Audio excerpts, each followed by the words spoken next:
It's that easy.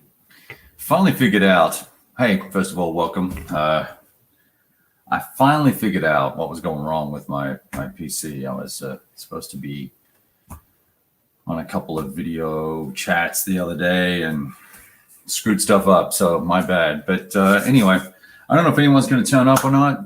It's really okay if they don't. I don't have the motivation today, and I'm looking to get some to try and get focused on getting some gaming going.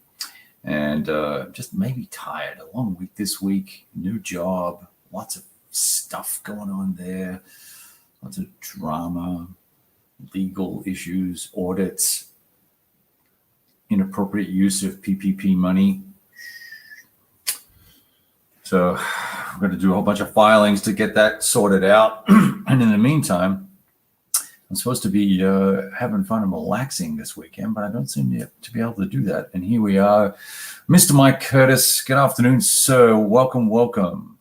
You are first man on deck, although we have a couple other people here watching who are too afraid to say hello.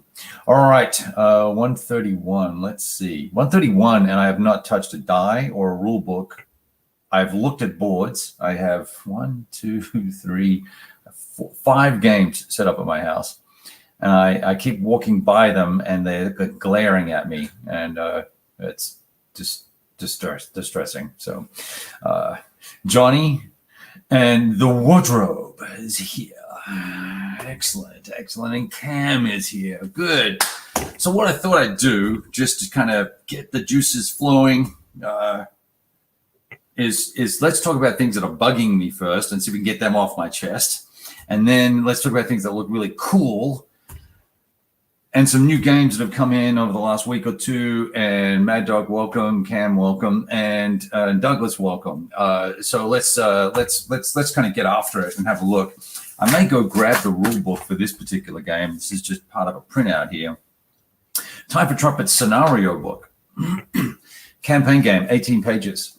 And I have been going through here, and you're not going to be able to read this, but it's just more illustrative, I guess. Scratching out and highlighting the areas that are not relevant to the campaign game. Putting time, there we go, because I have this silly background up, because, I got to be that guy. I've got notes at the time certain things occur, right? Trying to gather rules together that are similar or the same. So the artillery rules, the supply rules, the income outcome rules. And I think that's the only ones that are like mostly the same. And then there's release rules. And then there's, you can only move in a certain phase. And then there's only these units can move in a certain phase. And then there's other rules. There's a lot of them. And I'm trying to organize it because I've got it half set up, not even half. I've got about 20% of it set up. And I've got stacks with different colored blocks and counters on them to represent, well, blue means 17 p.m. turn, and they can do something. 16, white means 16 in the morning, and all this other stuff. And I think I'm getting frustrated, and that's not a good thing.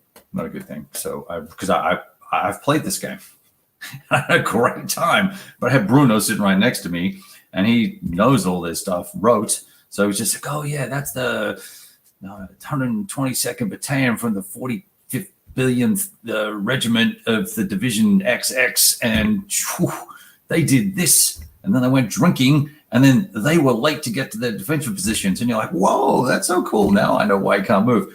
Anyway, I got to find that in here now. And there's a lot of that. And I'm thinking I may just put the units on the board, basically take a half-assed effort at obeying all these rules. Like, we'll get the supply stuff right. We'll get the artillery usage right. But if one of these tank battalions doesn't go through the exact 4 towns at on exactly the right turn, I think I'm going to be okay. It's just like, give me a friggin' break. I'm all about the fun and the history, but this is starting to feel a little bit too much like playing on rails here, and we ain't doing that. So I think all this, I'm going to put that down there. I'm going to say thank you for playing, and we'll work it out later. Who else just joined us? Petey Gone is here. The Devon Monster is here. Mike Curtis, I already said hi to you. And Daily Miltonian. That's what's up with all that the last weekend. I did a couple little videos and was trying to sort of talk my way through things. In the mail came 5 or 6 other games. And so one of them that came in is something that's more my cup of tea in terms of we're having trouble streaming to YouTube. This may be an issue on YouTube's end. Well, that's just fabulous. Hey, Stillstone, how you doing? I don't know if anyone can still see this or not. Let me see what's going on YouTube. Rough Swordsman, Dean, what's going on? Hey, I shipped your package to you, buddy. Let me just refresh. Oh, let me check the video here. Seems like we have 35 people in. It's live. I'm going to close this. Maybe we have a bandwidth issue. I probably have a child live streaming and Twitch streaming and all that sort of stuff as well. And where was I? So I got this game. So not that I like super basic games, but I enjoy thoughtful games. With it or on it came in from Hollandspiel, and it's the latest, newest ancient system out there. And I thought that looked pretty cool. And it's built on the Shield and Swords system. And I thought, what better battle to start with? And then most of the battles in this initial module are set in the what I would call the Greek, the Greek Golden Age, I guess, or the Greek era, hoplite era. So I thought we'd play Marathon. I've played that a couple of times on the Great Battles of History, so we can do a little compare and contrast and see if it gets the history right and all that sort of stuff. No, hey, Russell, Dean, you're good, man. We'll just call it bygones. Don't have to worry about paying me. And Matt, what's up?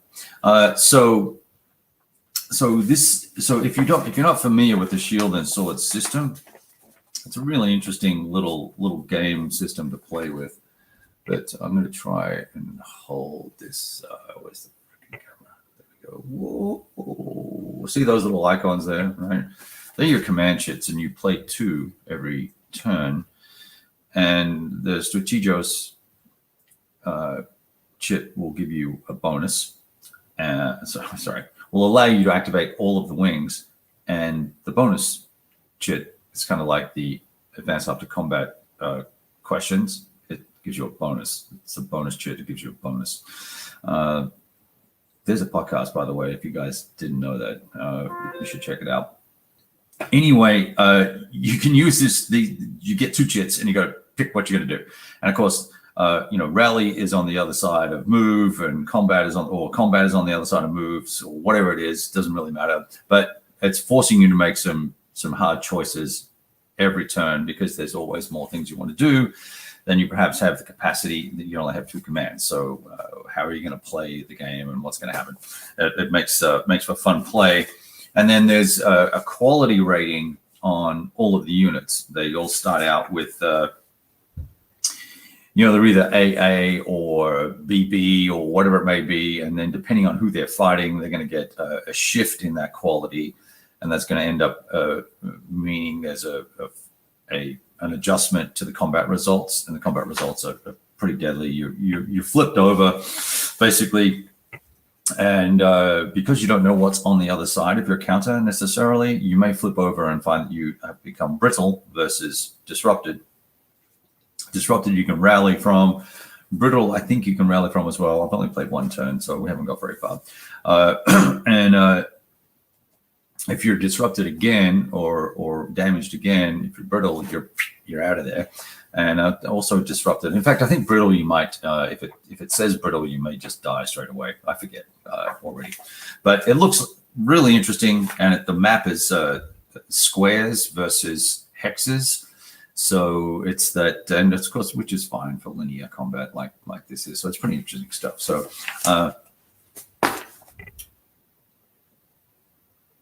oh, Gordon, I like that idea. That's pretty cool. You know, I have a beer over there. I'm thinking about having a beer, but I wasn't really sure I'm feeling like it since I'm already lacking motivation. The last thing I want to do is put my ass to sleep. So this is on the table, and I'm interested in getting through a game of that. So what stopped me at the moment is I'm thinking of rewinding the gameplay and doing a stop motion video, because I think that would be kind of fun. Yeah, I can see that my stuff is lagging from here. Let me close some things down and see if that doesn't help a little bit. I'm sorry for this, guys. Johnny, what's up, man? The game that I was just talking about, Johnny, is with your shield or on it. It's the shield and sword, or sword and shield system. I always get it around the wrong way, from Hollenspiel. And it's Ancients, and I think that's a really cool idea. I'm just still closing some bits and pieces here. Really cool concept to be for this particular game system. I'm looking to see what else is open here. I think that's about it.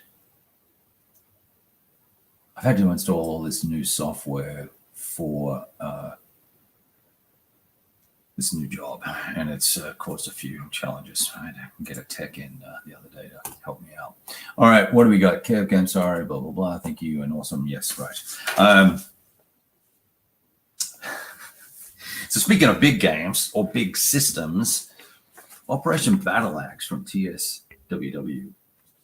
I have read the rules now 2 times. I am setting up the scenarios, the main scenario for it, and you know, this is a game that is interesting to me. And I know John Bannerman and I kind of don't get along because he has very thin skin. Sucks to be him. But besides all what I think are production quality issues with how the rules are printed and how thin the counters are, I think there's an interesting game here. I'm not sure it's the right scale, but if you're a Europa wargamer, you're probably going to love this system. But I had this sent to me by a friend to try it out, and this might just be the right size to do that, and it'll also allow me to get a feel for what I believe is an operational scale mismatch with the size of the duration of the turn, the size of the hex, and the scale of the units. And there's a lot of fractional math in here as well, which is always a big turnoff for me in a large game. If it's a huge game and there's a lot of fractional math, it means you're spending a lot of time per transaction or action or mechanical combat. So I got to have my little calculator with me because, you know, me slow. So I got that going on. I pulled this out the other night by Stealth and by Sea by David. It's David Thompson, isn't it? Isn't that who it is? Is that his name? Yes, David Thompson.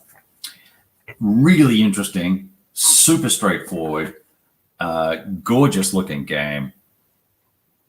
This is sent to me complimentary, by the way. I didn't purchase this. This is probably out of my wheelhouse to purchase, but I am very glad that I have an opportunity to play it.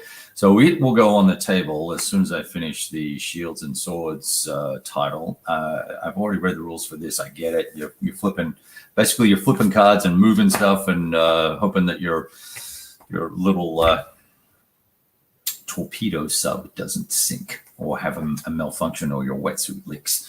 And then the enemy is patrolling and trying to find you. So that's all fun and games. So I'm excited about that. And I think that's going to be a pretty interesting system. What else we got going on here? But, you know what? I need to actually open this back up because I offered to let folks come on and chat if they wanted to. And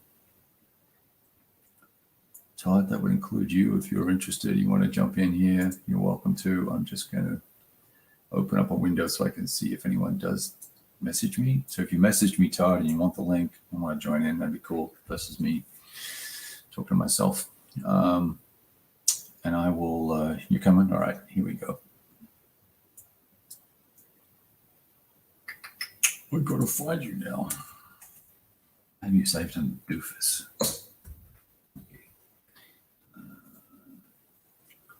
Well, my whole PC is lagging up for this stream. Bear with me, folks. Let me just get Todd in here. We'll have the Master of Disaster. That should be the link, bud. Pop in. Come and say hi. So let's keep going. I got a couple of. So another Hollenspiel game. I can't remember whether I bought this or it was sent to me. I probably should know that, right? But a Brian Train design, District Commander. I love that system. When I say I love that system, I've played it once. So you got to take that with a grain of salt, right? I think it's very interesting, superb narrative generator, pretty interesting decision matrices you've got to go through. And this one is about Kandahar, and I'm excited to see how that plays. And I think that will be fun. That is not set up. I don't have that out. I had it out. Oh, maybe it is. Maybe it's in there. I don't know. So I might have 6 games. Now, when I say I have 6 games up, I'm not playing 6 games at the moment. I'm not playing anything at the moment because I've been too busy. Come on, Todd, get in here. Click the freaking button. I just sent you a link. Death Valley, I'm playing this Monday nights. You can catch this gameplay. I'm not streaming it because it's kind of messy and ugly. My buddy and I are learning the system together, and we're making a little bit of a hash of it. There's a lot of exceptions in this particular module in the battles. And I'm not the first person to say that. I was talking to somebody else who was learning it. Who was that? Mitch Land, actually, was talking about how he thought there was a lot of exceptions in the command rules and things like that. So we're struggling through that, but you're welcome to join in. We usually use Skype or something like that. I might switch to Discord depending on things, and then I'll give you the Vassal. You can find us on Vassal. Here he is. Oh my God, he's got the robe on and everything. Todd. What's up? How you doing, man? Good. Let me punch up the volume a little bit so I can hear you. All right, got the robe on. Good to see. Hey, you didn't shave for the show. What the hell? Yeah, this is like 10 minutes of growth. Yeah, I'm a man. So manly. Yeah, not really. Yeah, all right. It's like a Have you played this Death Valley thing? No, you still kidding me? Come on, man. Trying to give you a chance to say something positive, man. Like, yeah, dude. No. Gotta let me comb my hair. I'm not even ready for this. It's so embarrassing. Well, take your time. If you need to prep, go back into the green room and come back when you're ready. It's all good. This is ready to get. Let's see who we got here. We've got a few other people joined in. So Grumbling Grognard, District Commander, very cool. New one for me. Papa. Yeah, you need to check that out. I would. There's one that's called District Commander Maracas, which I think might be the first one that Hollenspiel pushed out. Basically, it's Venezuela, right? And it's a pretty cool game to play. I had a lot of fun with that. And then Andrew Mulholland, Andrew from Italy. Andrew, did you move to Italy from somewhere? Because that's not a particularly Italian name. Andrew. Yeah, just curious about that. All right. So, what? Looks like I got lipstick on. I do not have lipstick on. It does look like you have lipstick on. What are you doing? Not right now, I don't. Oh, but earlier on you did, and it just hasn't come off properly? Yeah. Yeah, so it's, to go back real quick, Steel Stone Clay is on. I don't know if you saw his comment. He asked. Is he here? Is Clay on? Yeah, he asked about, he goes, he came on later because he was over at ID's marathon there. We just were all on. And he asked about too many special and exclusive rules. He prefers a sandbox type of environment. And so we were talking about that. And then he came on after you said it, but he said, what do you think of Time of Trumpets? And I said, yeah, it's on rails. So I don't know if you want to comment real quick to Clay about your thoughts on the Time for Trumpets, because what you said is exactly what he said he doesn't really want. Too much guidance. Got it. Okay, so just before that, so Jester and Dean had their show just now. Yeah, it was ID and Tony and Ruff, and then Hex to Hex was on there. So they went for like 2 or 3 hours. They tend to roll along. Yeah, I was supposed to be on that last week, but I've had camera issues, and I think it's all this new software I had to install for work. So I finally fixed it, and I thought, hey, since I'm too lazy to play today, let's get on and just shoot the Shizzle. So Clay, man, I haven't seen you forever. I miss your smiley face. I'm into that. Yeah, but I was saying, and I didn't want to spend too much time sort of going over because I spent 5 minutes at the beginning of the video talking about it. But there are a lot of what I would call micro rules talking about this unit needs to go from town A, B, C, and D before it can go anywhere else. Oh wow! Unless and if then else. Oh boy! This happens, in which case they can go to here. Type of thing. There's a lot of that, and there's a lot of these guys come in at this turn, but can only move in the exploit phase. And then these guys, these two battalions. I mean, it's just crazy, right? I played this at a con, and it was awesome. But I had the designer right next to me playing with me. Empty chair. Thanks for just walking away, you jackass. All right, anyway, so that's what's going on, Clay. You might want to read the rules. I've got a scan of the scenario rules. If you want them, I can send them to you to check them out before you make a decision to buy it. It's a 5-mapper. Oh, there we go. It's a 5-map game. It looks gorgeous. It does play well. I'm not sure the combat's going to be granular enough for you. Quite honestly, I know that you like it extra crunchy. So this is not that. It's more in the vein of Bitter Woods when it comes to combat. It's just extra chrome. How can the combat not? Well, I know you don't want to spend a lot of time on this, but how can the combat not be granular when you've got all those other details, or is it? Well, the details are about who turns up, when they turn up, where they're allowed to move, why they were there. So in the 18-page scenario book, 4 pages of the notes or 4 pages of the rules are historical notes. But unfortunately, sometimes they're written as a rule. So, Rule 82C, paragraph C, Bill and Bob were traveling down the road, and here's what happened, and this is why they didn't make it to point X. And you're like, okay. Yeah. This group were making a roadblock and they were delayed.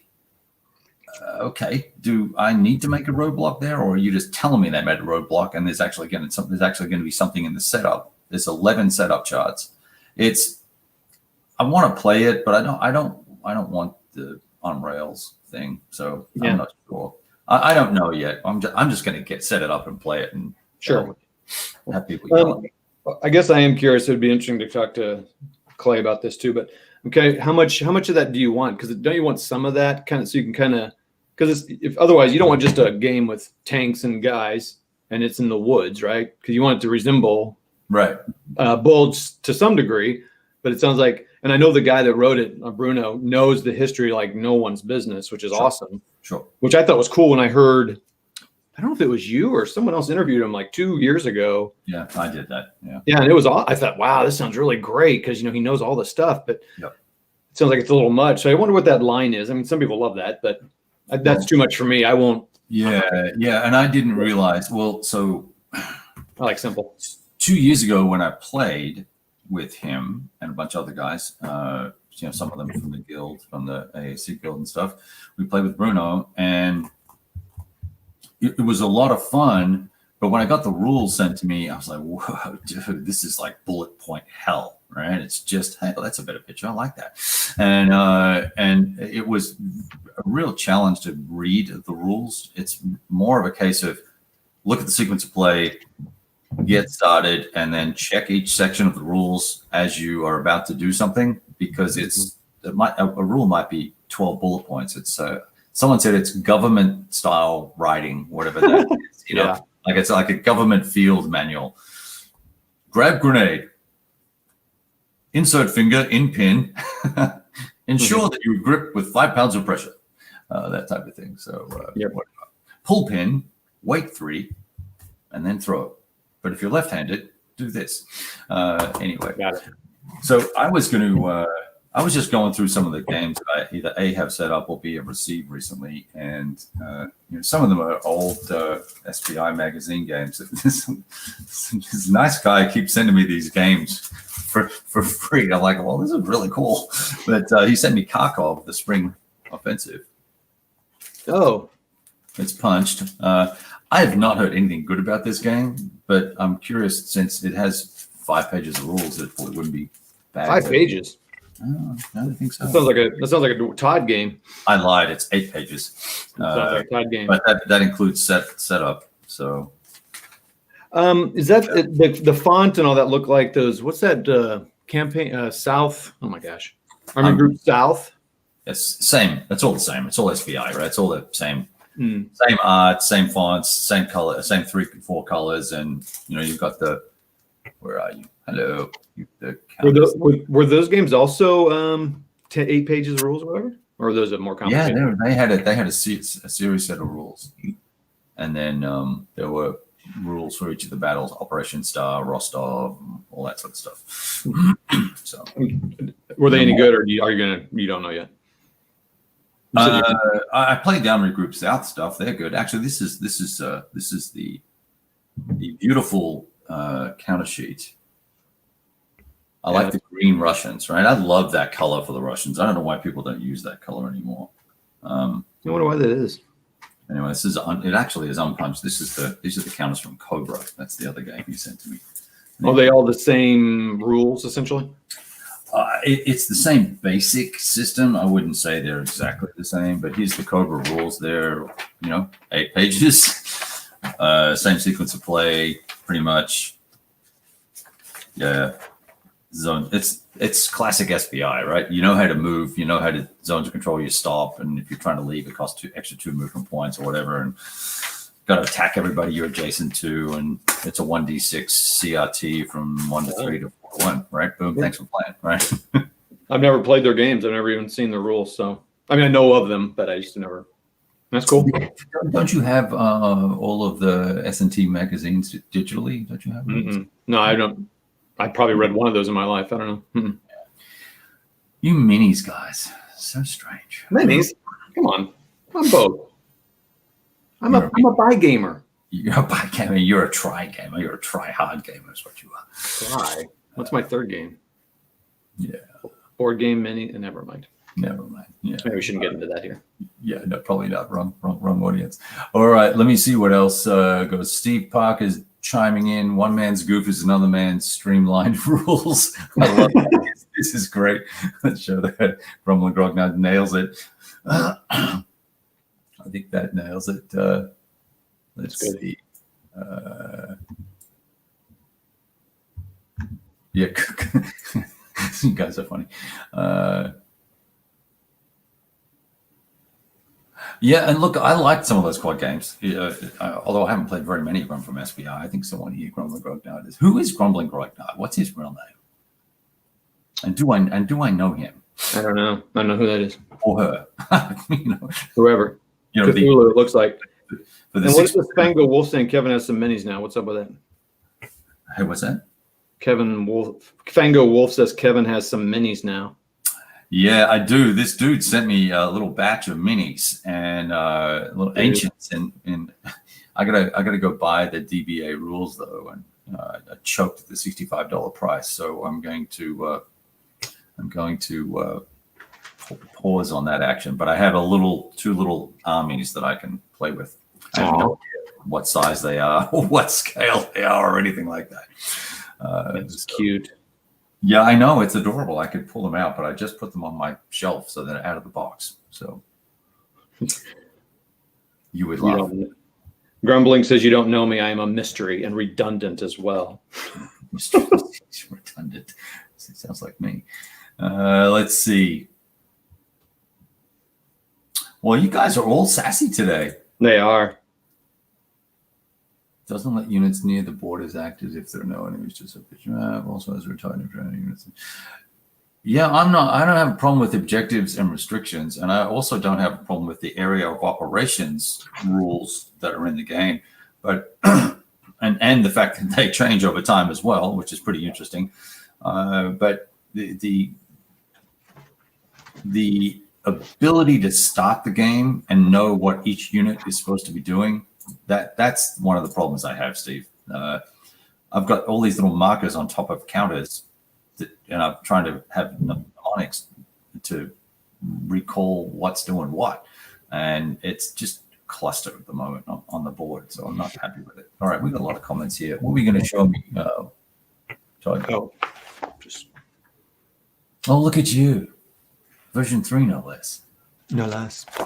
This is some talk about rule writing. This is a charmer. I've not really spent much time in it, but look at that, some good stuff right there.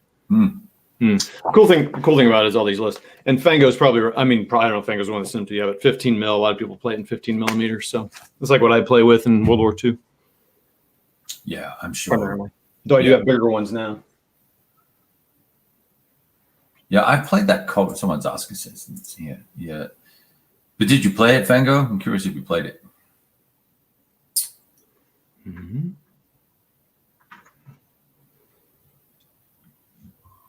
Yeah, and so here's this. Look, oh, there you go. Look at the little guys. Yeah, I'll show you a couple of these guys. Hang on. Okay, so this is 28 mil. Is that 28? Yeah, so I got someone was kind enough to send me this to using a video series I'm using. Sorry, you can't see it. The lighting's all wrong, but preparing for a video series I'm doing. How to get into miniature World War II world gaming by the Wardrobe. And these are, well, that's cool. I'll look forward to seeing some of that. Yeah, if I could only get it done. So let's see. Oh, yeah. Those are 15. Those beauties. And they're painted already. That's the way to go. Yeah. And they're all like metal heavy things, too. They're really cool. Look at those little guys. Yeah. Cool. What are they? I mean, like what? Romans or soldiers? Yeah, exactly. Yeah, I have a list. There's a list. Okay. I can't remember what they are. There's some sort of Asiatic dudes based on the headdresses, and there's some funky pikey things and stuff. So it's all really cool. I was like, oh wow, this is really awesome. I set them all up on my desk and looked at them and went, okay, I need rules. I gotta put these away. So and now this is an interesting comment from Ender. Do you do that? In board games? No. Right. Neither do I. But I do it in minis games. As you know. Yeah, I know, right? You'll take 4 different rule systems and go, well, if I applied this rule from this system and this rule from this system, this would make this better. Yeah. I sure do. I mean, we sure do. How do you know that works, though? I don't know. Most miniature rule games are people who have taken the time to codify the rules that their group plays, because that's how most mini gamers play. Is that, kind of start out like you and I live close to each other and we play, hey, we want to play World War II. All right, let's make some rules, right, for them, because you couldn't get them. So I think that tradition has just continued on where, it's nice to have a set of rules to start with, like bolt action or whatever, right. But then you tweak them to the way you want it. I think it's kind of a tradition. That's just what you do, because there's more fluidity in the board. There's not the hexes restraining, and, in board games, it's more restrictive what you do, and that's what they're for. Minis, it's a canvas, and you can do whatever the heck you want. So, you have lighting equipment. Look at you. Yeah, I'm not messing around. My videos will still be mediocre. It's so funny. Look out, Kev Sharp! I'm coming for you. Will you sit still? I get this complaint at work. Sit still, or I'm going to slap you. I get this complaint at work. A guy will tell me, "Dude, you're making me sick." Yeah, but I don't. So I don't do this on board games because I feel like they're designed for a very specific thing. Right. Whereas miniatures are more fluid. Right. Yeah. I have a guy that I'll probably never play a game with, just for many reasons. But one of them was, he goes, I don't think ASL covers something right. I think we need to house rule something. I'm like, no. I'm not house ruling ASL. Wow. Yeah. No. So, and if one guy I played Combat Commander with one time, and he had fixed the decks. Oh, good. Oh no, I think for his own advantage, right? Yeah. Yeah, I remember you telling this story. I've also read a blog post about that too. That's crazy. Combat Commander, I wouldn't touch, man. I am kind of a fanboy of that, and because it was my first. Special. It's always special that first time.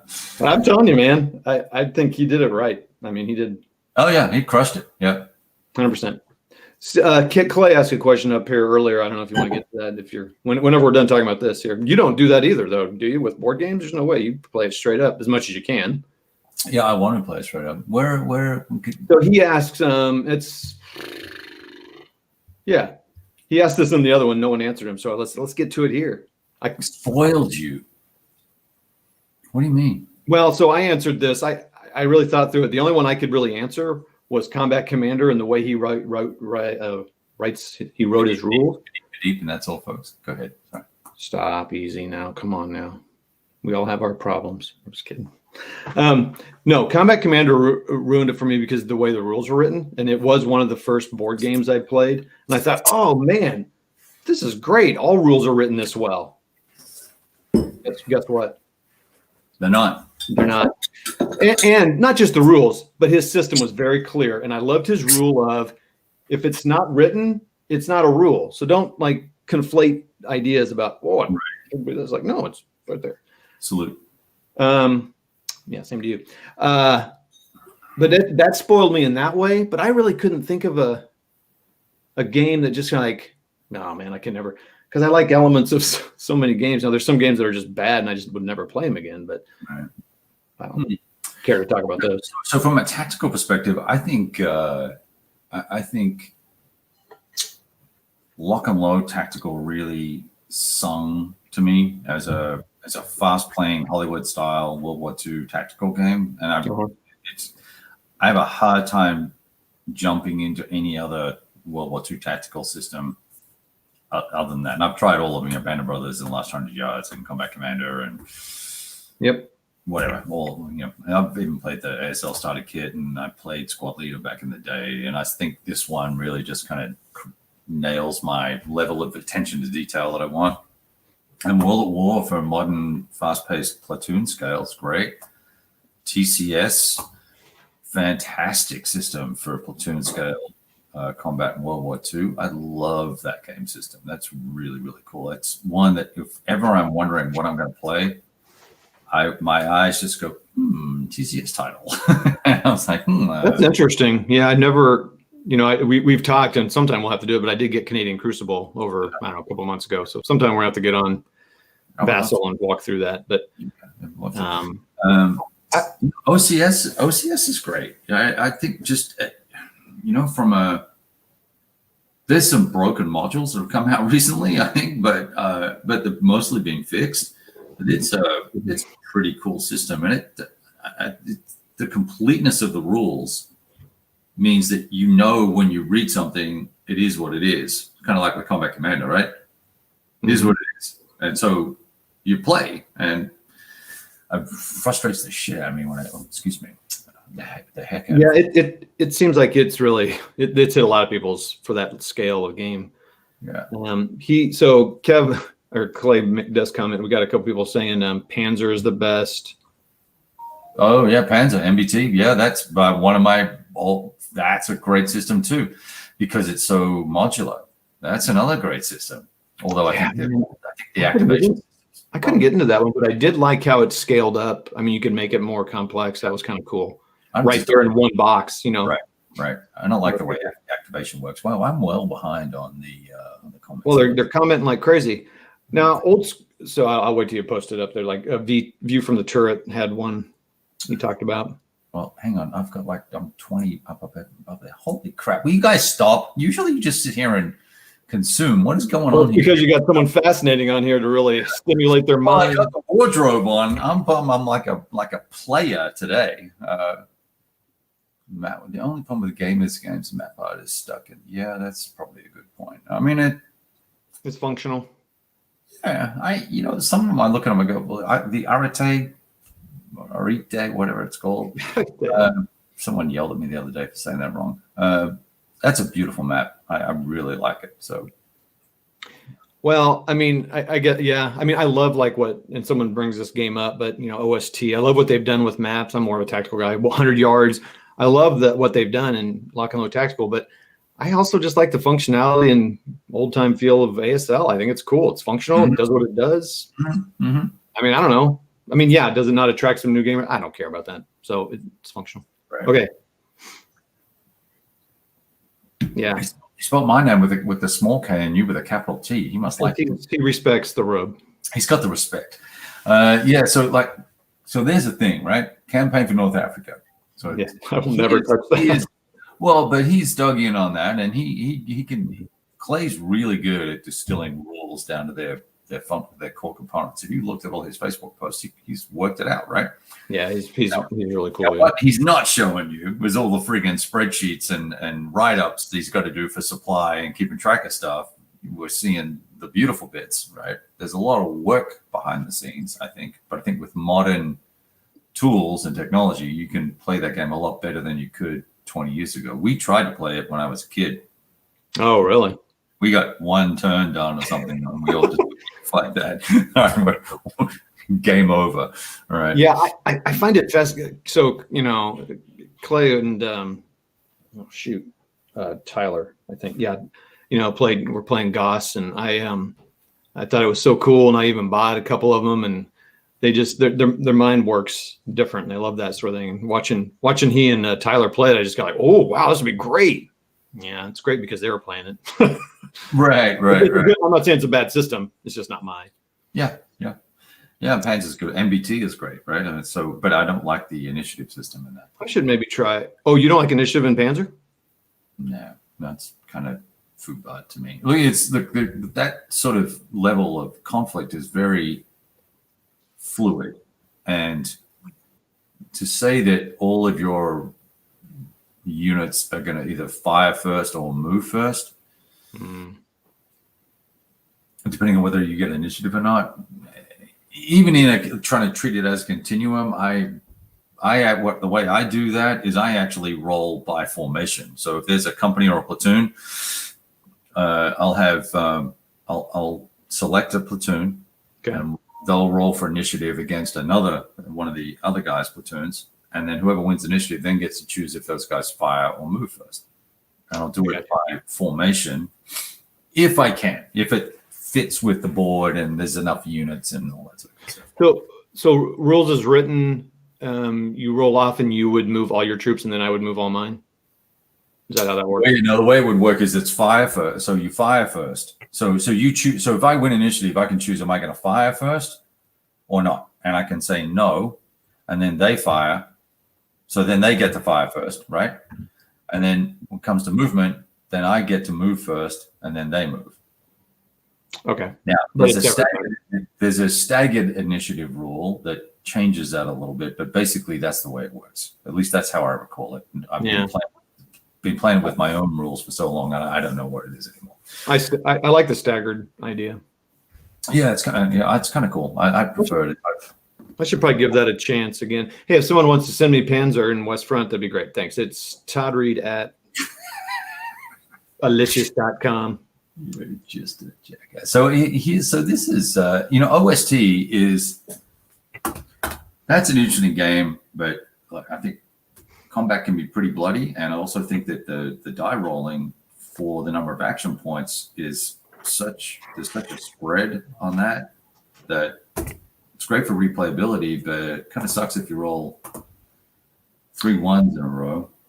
So educate me, is that where you roll and you get 4 commands or whatever per turn? Yeah. So you roll 3 dice, that's the number of commands you get. As an offensive guy, you typically get more dice. As a defensive guy, you get less dice. But if you 3 dice and you roll 3 net, and then your defensive guy has 2 dice and he rolls 2 6s, you might as well restart, right? Because you're toast. There's a miniature game battle group that goes like that too. They don't adjust it by attacker or defender. It's interesting. But you can have more commanders to change that. So kind of like that. It's just, OST is one I've never played, and I should because I'm a tactical guy and I like the maps and stuff. Yeah. I do have a big enough table now to put one of their maps on. So I have a 6x8, so it should fit. Yeah, and that's an interesting choice too, the map the map size and then only using a small portion of the map. And I would have thought it would have been better to maybe break that map in half and then have 2 maps and then make it geomorphic. I don't know, but that works. I like it. I bought the very first module just so I could get the Stalingrad map because it's amazing. Yeah, it is cool looking. Yeah, here we go. He's a Arete fan. Oh, cool. All right, what else we got here?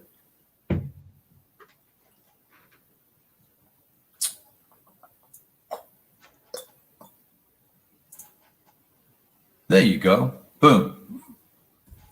Chip pull by formation would be interesting. Versus dicing off, right? Because that's what I'm doing, dicing off for initiative. Yeah, I like chip pull. I mean, so again, going back to a minis game, well, you know, bolt action, you've played it. You just have green dice and brown dice or whatever dice, and whatever you pull, you get to choose a unit to go. That's another way to do it. Yep. You don't designate who gets to do it, so that changes it up. And if you get a run where you get to go a bunch in a row, well, it's part of it. Or remember playing with the Australians against the Japanese, and I did not like that game. I was disappointed. I know you don't. Just come on now. But it was so. But it had so much potential. I like the chit idea, and I like the Don't you give commands or something to do something? Or yeah. So if you have commanders, they did add that in the second edition. So if I have a lieutenant, I can put 1 dice on him, and he can command 2 or 3 units. So you can pull more dice out, which is cool. I think it's I think there's some little things about it because it's made for tournaments and stuff like that. But yeah, I would say just extend. I just say the range is unlimited. That's, if you wanted to do that, say range is unlimited for the guns because you're on a tiny, think about it, you're on like a 100-yard by 100-yard table. Yeah, it's tiny. It's tiny. I just found it odd that, a squad or a platoon or whatever the scale is. Squad, yeah. A couple of squads have more firepower than, an MG-42 or whatever. Yeah. That's not how it works. So that kind of, and it's just the whole range thing was kind of odd to me. So it's like everyone should be at short range, right? Just there's no range really. Yeah. Now I don't know about vehicles and stuff like that, but with the infantry it was kind of goofy. Yep.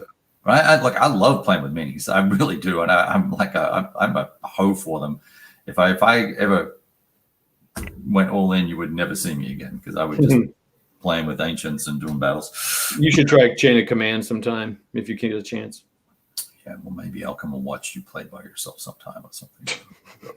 Watch the wardrobe play with himself. Yeah. Okay. All right, what else we got? I'm trying to catch up. Here we go. I actually use a hybrid system in MBT, similar to Firefight. Yeah, that's very cool. That's a great idea there.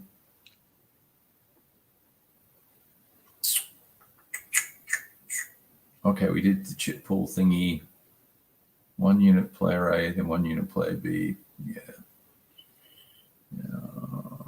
So while you're kind of reading through that, I'm going to ask Brian what games. 6 new games. What new games did you get, Brian? What new systems?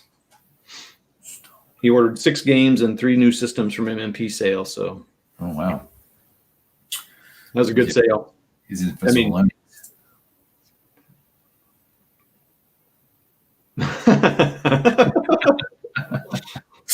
That'd be fun.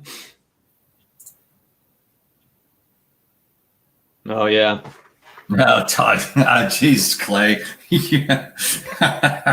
Look, here's what Clay wants to do. He wants to start at that grand strategic, like how many airplanes do I build, and then he wants to put it on a map, and then he wants to move those airplanes around, and then he wants to go play dogfight, and then have the each individual aircraft fight it out, and then roll all that up together. Yep. You're a crazy man, Clay. Stop. Yeah, and know that the pilot had a bad morning this morning, fought with his wife, and so he's not sharp. Right. Yeah, it gets a -1 on his DRM to turn fast. Yeah. That's interesting, Kev. When I answered the question, I was thinking differently. I was just kind of combining rules. Like I said, I don't know, there's some ASL components and lock and load, but I like what you're saying. Yeah, you're probably right. Go from huge scale down to that. Yeah, I would love that. I always thought it would have been cool. I started doing something that I never did. I didn't do any recording on it or anything like that. But I took the NATO Division Commander system, played some of that, And then when it got to a city battle, I set up city fight and started to try and play out with the units that were in that division commander. Really bad idea. It was bad. It didn't work out. And you could have used firefight as well, I guess, but I didn't. Yeah, there's some people that like to do that with minis. Like they'll use a map from a board game, even, and like when you move into this area, then you play it out in bolt action or whatever.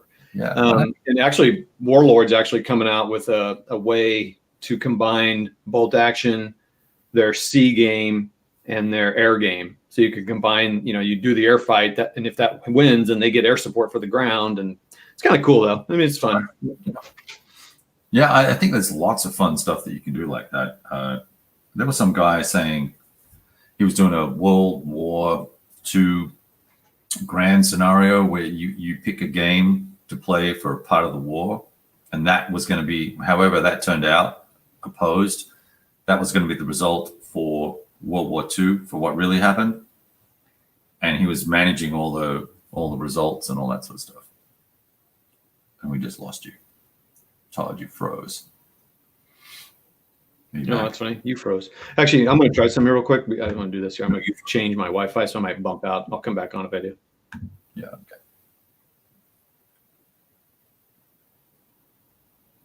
Yeah, this is funny.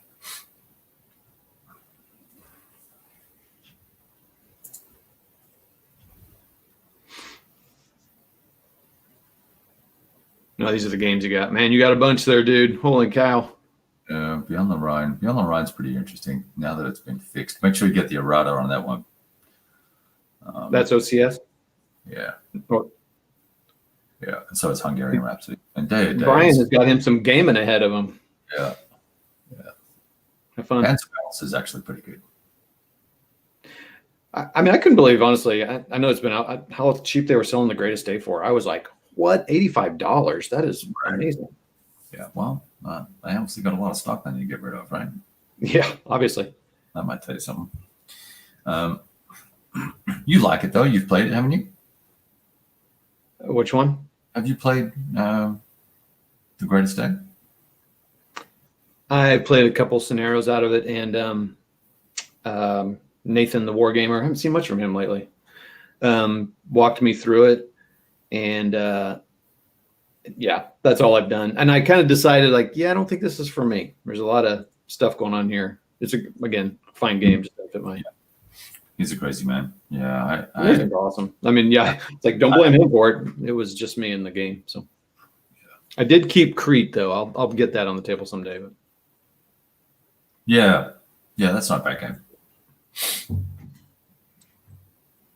And this is going to be interesting. I actually have the current carrier set up, playing that solo. I'm stuck on like turn 5 or something like that. I haven't touched it for a while. Is that the title, Carrier? I don't know anything about it. Yeah, that's an old solo game. So Gary Crockover redid the maps and the counters and has been selling them with permission from the original. Oh, that's cool. I think it's Butterfield did it. I'm not sure. It's a solo system. So. Oh, makes sense. Cool. Yeah. Let's see. GTS Utah testing is going well. Yeah, well, if I got to do the landings, I won't be playing. That's all I can tell you. All right.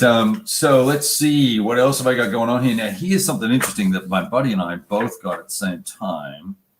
Wrong game. Never mind. I played that. That was crap. And we won't mention anything about it. Just okay. It was crap, and no one needs to know what it was. Because I said that, it's probably a little harsh. But from Salerno to Rome, I bought this. It's a new game from an Italian designer, and there are no English-speaking people on the design credits, and the rules reflect that. And it's almost right, but not quite. Is that a Vento game? No, it's not a Vento game. Okay. Vento can do no wrong. I know. A lot of people do.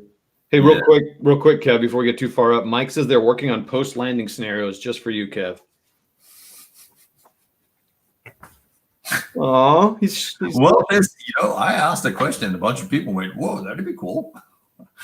because who wants to grind through the landings every time you play the campaign? It only makes sense, really. You only need to do that shit once because it's painful. It's interesting. Yeah. It's painful. Yeah.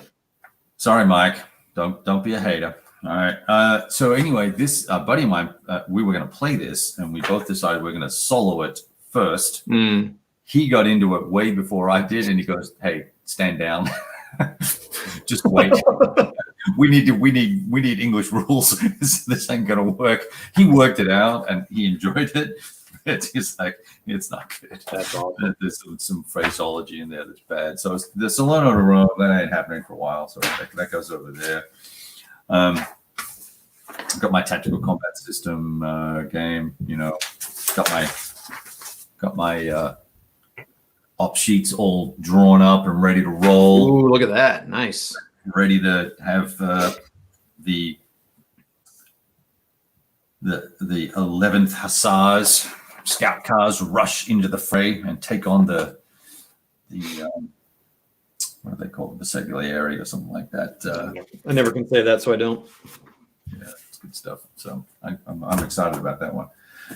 So are you looking at any board games at all at the moment? Are you thinking about playing? Or just a hoe for minis the entire rest of your Not really. I go in these weird. So I'm kind of glad I have both because I go in these waves, and I'm like in a mini wave right at the moment. I mean, I had a lock and load game. I played a lock and load game was my last one, and then I set up another one to play. I was like, oh yeah, that's cool. Let me play another one. And I was like, I wanted to do this mini stuff, and now I'm working on this series, and it's kind of overwhelmed me, and I'm just doing that.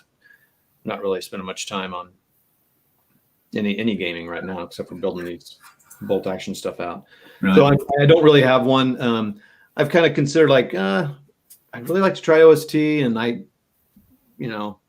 maybe I don't know. So kind of a surprise. I don't think I've even pulled the shrink off it yet. But Walker sent me the Pacifica one, and I didn't order it because I'm just not super interested in tactical Pacific stuff. I'm not either. I've played lock and loads, and it was fun because I like lock and load. But I was kind of like, man, I just don't. This is it's too. Some people love it. It's not my favorite either. I don't enjoy the Pacific lock and load module that much either, other than the Atu Islands expansion, because it's one big ass map with huge cliffs and shit, and crazy special rules for the wind, the whippoorwills, the birds, or whatever they are. That's really cool because it's this sort of map, and that was interesting. Okay. I've got that, so I should put that. I think for that one, I should just play some of that scenario and just forget the geomorphic map ones. Yeah. But like when I saw OST had, I'm like, I'm not gonna buy OST. I'm not gonna play Pacific. Now this is interesting. There's a whole series of videos. Yeah, there's no one that's made a good TCS video that I know of. It won't be me, man. I get the rules wrong all the time. I'm just teasing. Kev has a bunch. They're older, but yeah, they're older, and I don't talk about the specifics. Although I do. Let me just move the chair. All right, I do go through some combats, and in some detail, but your mileage may vary as to actually how accurate they are, particularly now the rules have changed a little bit. Too. But he's right. There really aren't that many, except for Lee's like very instructional ones, which are fantastic. But nobody plays them. That's why. What did you just say? Well, they're not very popular. It's just, they struggle. That's why they're in a freaking Ziploc, right? Yeah, I know. It's kind of a shame. I think it's a great system. I just don't think it's marketed very well, and I'm not going to get on that. Do you think it's the? I'm not going to. Oh, okay, you think it's marketing? It's just funny to me what games catch and what don't, and I just wonder, I'm sorry, what are the units? What level are they? Are they platoons? They're platoons. It seems like platoon games struggle for some reason a lot. I mean, it's Panzer Leader and Panzer Blitz did well, but they were like one of the only ones in town for a long time. But right. I just feel like I don't know if it's because it's too abstract. I don't know. I don't know why they're not quite as popular as either squad level or Right. OCS. Right. I think the problem, part of the problem with TCS, other than, so if we're going to look at the system per se, you're dealing with usually a couple of battalions per side. So it's a lot of counters. It is, yeah. A lot of stuff to move around. You have to do you really kind of have to do the planning stuff. Yeah. Which removes the God's eye view capability from people. And I think they get a little hacked with that, or they cheat, right? So if you're playing opposed and then someone goes, well, I'm just going to attack here. Well, do you have the plan for that? Like, kind of. And or they fudged stuff. And I mean, I'll even do that when I'll realize, oh, I shouldn't have done that. That was really stupid. I hadn't thought that through. So I'll just redo, because I'm playing alone, I'll just redo the op sheets and take a penalty for that side or something. But it requires work and thought. And for me, it's one of the most fascinating and fun parts of the game is planning the attacks, right? How are the Soviets going to get across the frozen lake and attack the Finns and capture the village? And where can they get to by night before it gets, 30 below and all that sort of fun stuff? That's really interesting. Yeah, I've always wondered if it was the written rules that kind of bug people. People even struggle with that in like some miniature rules where you have to write where things are hidden. They're like, I don't want to mess with that. I just want to play it. Now, like some of the Civil War games are really big on that, like writing the rules down and orders down. I'm not writing rules, but writing orders down. Right. And your commands don't follow through. But I feel like they are kind of converting. I don't play any of them, but I feel like they're kind of converting to where you just roll for like orders or something, like they follow you or they don't, or maybe I don't know the systems that well, but I'd rather have that. Oh, hang on a second. Wait, look. Wait, what? Back. Hey, Tom, you're back. How you feeling, buddy? He just was quite ill, so I want to check in on Tom. Yeah. I'm glad to see you here. Let's see. So he was super unwell. So I'm glad you're doing better, Tom. He was in hospital, all sorts of stuff. So yeah, I'm sorry. I probably should have shared that with everybody. Great. Now we all know. Yeah, he nearly died and had 2 legs amputated, but other than that, he's doing great. Yeah. And that rash never did get better. Yeah, really. Well, welcome back, Tom. At least you're well enough to type, so that's good. Yeah, so that's a good thing. There's Clay. Oh, the orders freak people out, but why, Brian? Why? What's so? And here's the thing. And I have done more videos on the orders for these games than I have probably for anything else. I'm just saying. Yes, you have.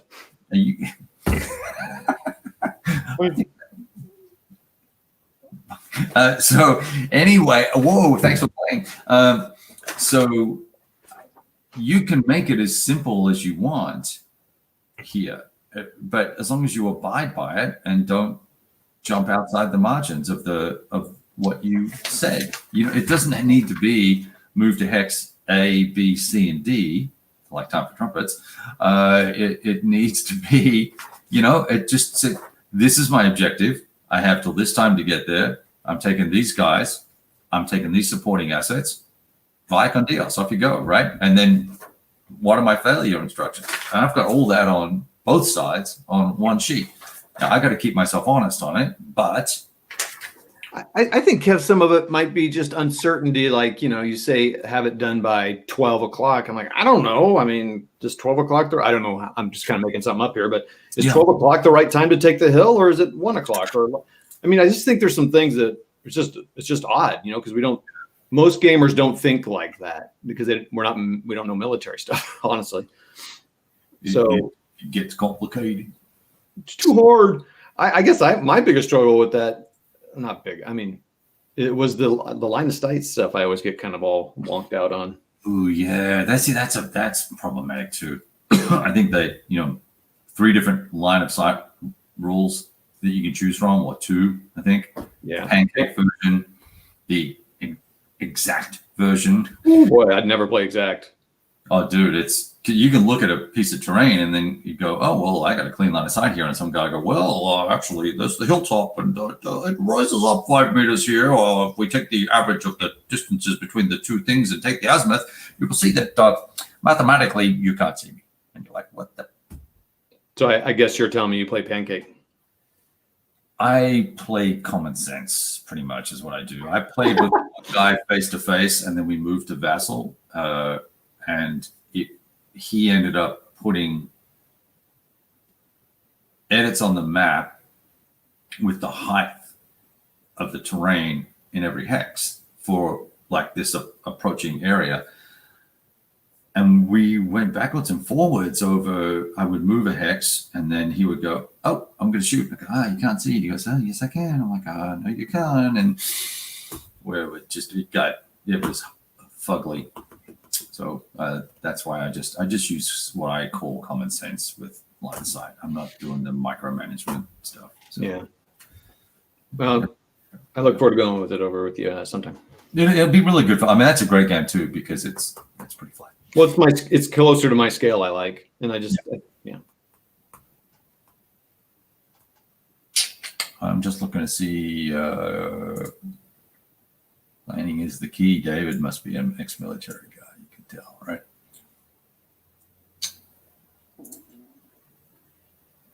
Now you didn't. Oh, never mind.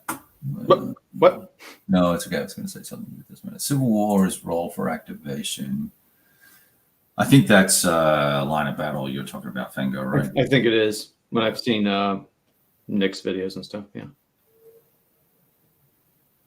I mean, I got to tell you, though, it is fun watching. I've only really watched like Nick's videos, and then those guys played at that gathering a couple Aprils ago. I love watching them write their rules and kind of the orders to me. Yeah, it's just fun. They kind of write them in that kind of vernacular and like right. Go down to the junction. It's just that's a kind of a fun, almost role playing element to me. But. Yeah. Less gaming the game and more involved decision making. I wonder what he's talking about there. I think I think what he was talking about is, you don't want to game the game. You don't want to play against the game. You want to play the tactics that you want to play, right? So you're not fighting with the rules, kind of like ASL sometimes, or maybe some others. Where, I mean, trust me, everybody. I think ASL is cool in a lot of ways, but to me, it's like you win that game if you know the game. And I mean the rules. So yeah, that's probably true with a lot of games. But I don't know. So Cam, let me just tell you this, man. Like Really? The movement, the combat, and the orders are the heart and soul of the game, and it's really, really cool. You should give it a try. And you can play without the orders if you want. You don't have to, but you should. And you should not get all OCD and twist around the axle and get your panties in a twist about it. You should just roll with it and have some fun and see how it goes. And you'll be fine. Grab Canadian Crucible. It's $30 or $40. You won't go wrong. And it's a unique experience. The terrain is easier in Canadian, right? Yeah, it's flat, except for the way crossing thingy. Yeah. So tell me real quick. So, because I know this is our one goal today, Cam, was to sell you on TCS. So we're going to make sure that happens. So what is it about movement and battle that's cool about it? Like, what do you like about those two elements? So you're either in move mode or in combat mode. So you want to flip to move mode, cost you half your movement points. So then you can move less distance, but you can flip back to combat mode for free at the end. So setting up an attack takes some thought. You've got to suppress your enemy before you engage it, and then you've got to close assault it. So you suppress it with what they call SFAs, suppressing fire actions, and you might get a suppression, you might get a step loss on them, or you might get just a morale check on them. And the morale system brings a whole other level into things, because depending on the quality of the unit, if I fire at somebody and force a morale check and you've got crappy morale, well, you might just go, oh, I'm out, man, right? So that's a bad thing. But if you've got solid dudes coming in on the attack and they get shot at with opportunity fire, they have to take a morale check. They go, yeah, thanks for playing. We're still coming, right? So there's a lot of nuance in that, and it brings out a lot of the different qualities in the forces. So that's really, really cool. And then close assaults are just awesome because it's a knockdown, drag out. You're staying in that hex until one of you is dead, right? And you will resolve that combat at that point, right there. Now, getting into that hex is a whole other thing, because you've got artillery and you've got opportunity fire, and you can opportunity fire all day as much as you like, right? So there's a lot of that going on.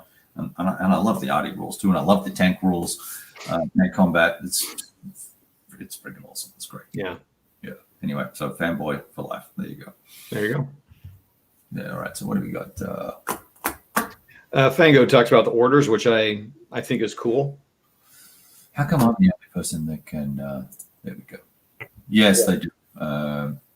Take away reaction. Can you pop these up, or is it just me? Let me try. I don't think so. You might be able to give me control, but I don't know. I'm not giving you control. Come on, buddy. Give me control of your channel. What can I do here? I can kick you from the studio. I can ban you. I can edit your mic. I can change your name. That'd be fun. I'm just kidding. Fabrizio. Whoa. What's up, my dog? Look at that face. That's a face only a mother could love. Hey, guess what I'm about to talk about? Yeah, move it. Under an Iron Sky. Yeah. I bring up actually. You guys love that. Before we get to this young man, let's talk about this. I'm going to put my air conditioner on because it's getting hot in here. Yeah, I'll be back. I gotta get something too. Never mind. I was trying to. That was me singing. Yeah, it's getting hot in here. All right, everybody. I guess it's a break real quick.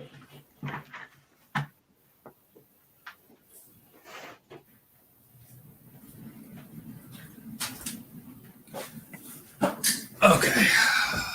All right.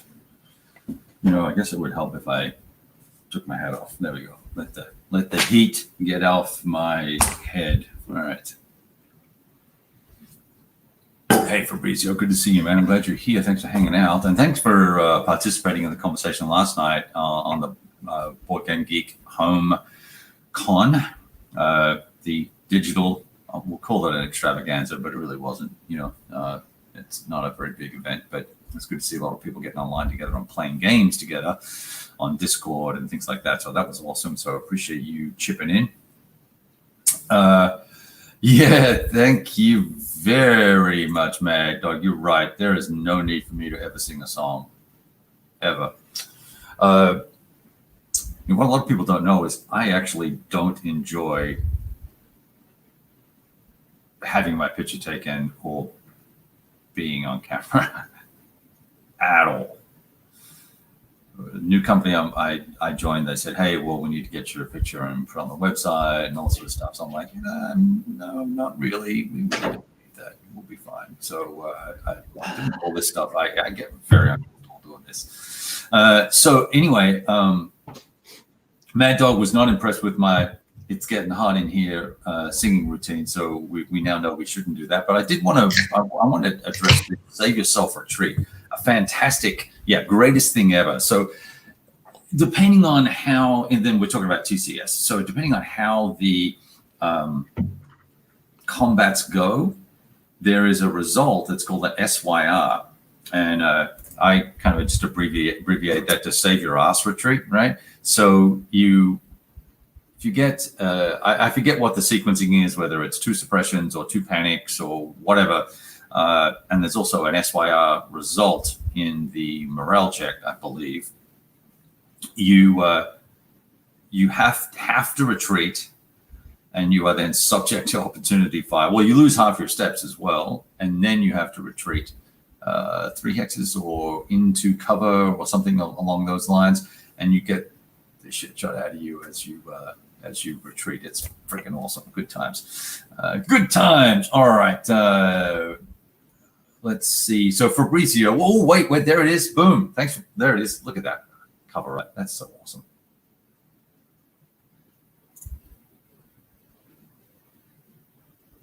Nice.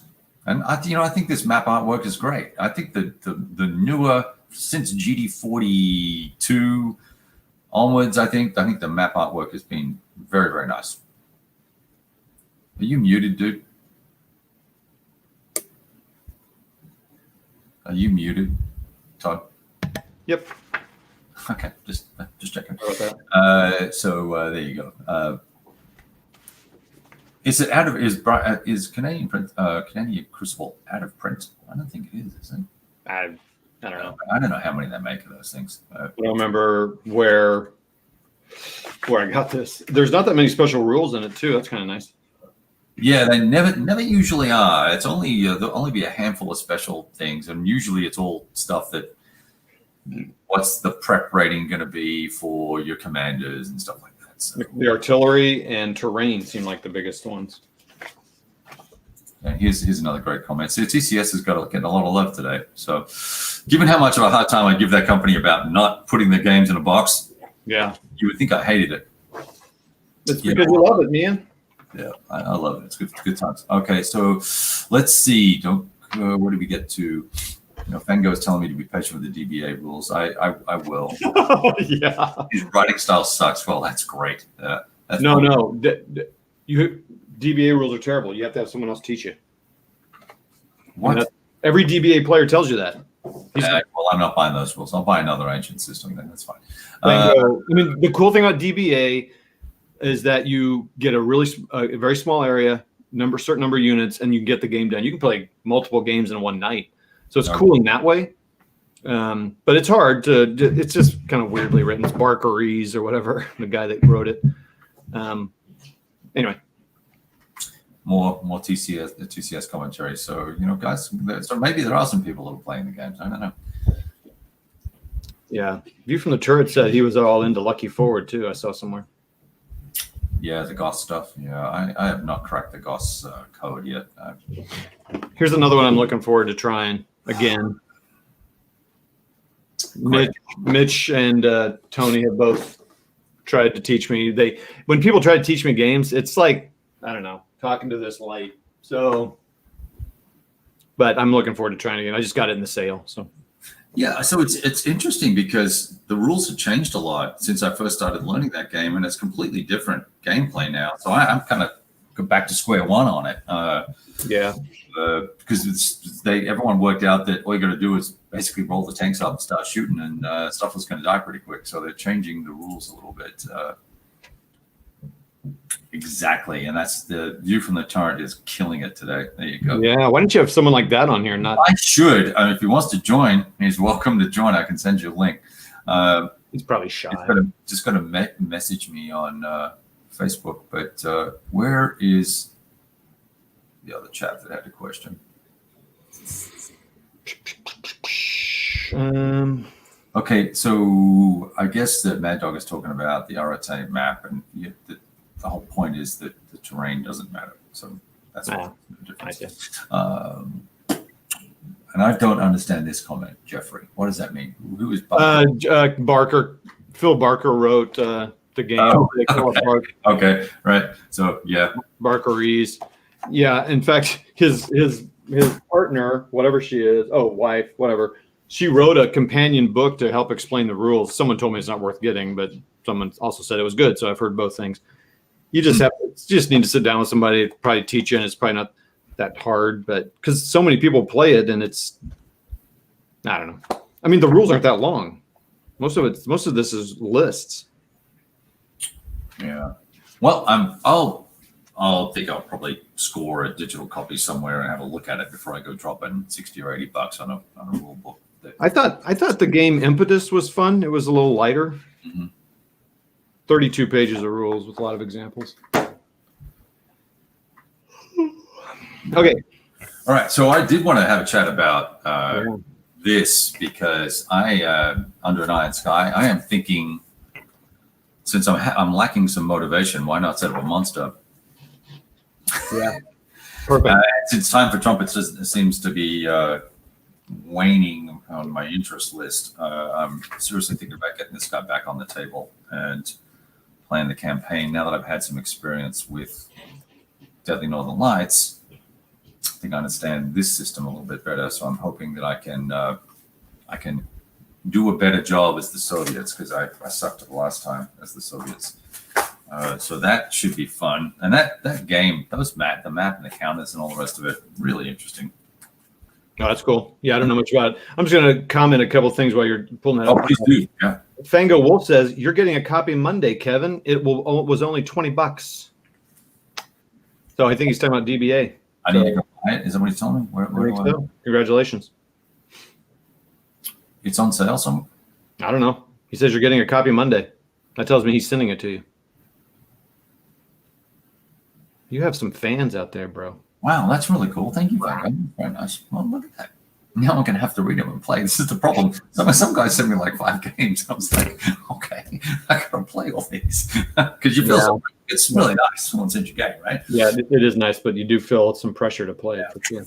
I actually bought this one of the carrier operations. Have you played this solar system? I'm not no. Yeah, this is a really cool system. I played the Vietnam one, whatever it was. I forget what it is now, what it was called. Phantom Leader, I think. Played Phantom Leader. I enjoyed it. I borrowed it from a friend.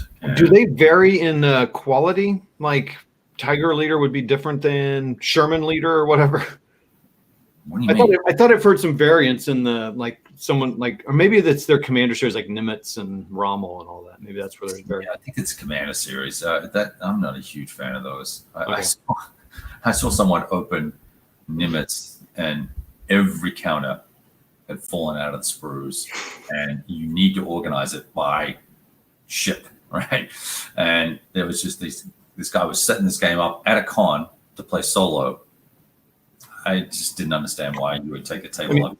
Yeah, I mean, I'm a solo player, but that would be even weird for me. Yeah, at a con it's kind of weird, but I'm excited about getting into this at some point. I think that'll be fun. Unless you're going to demo it. I mean, I've just wondered about Tiger and in there one with a Sherman. I just thought, yeah.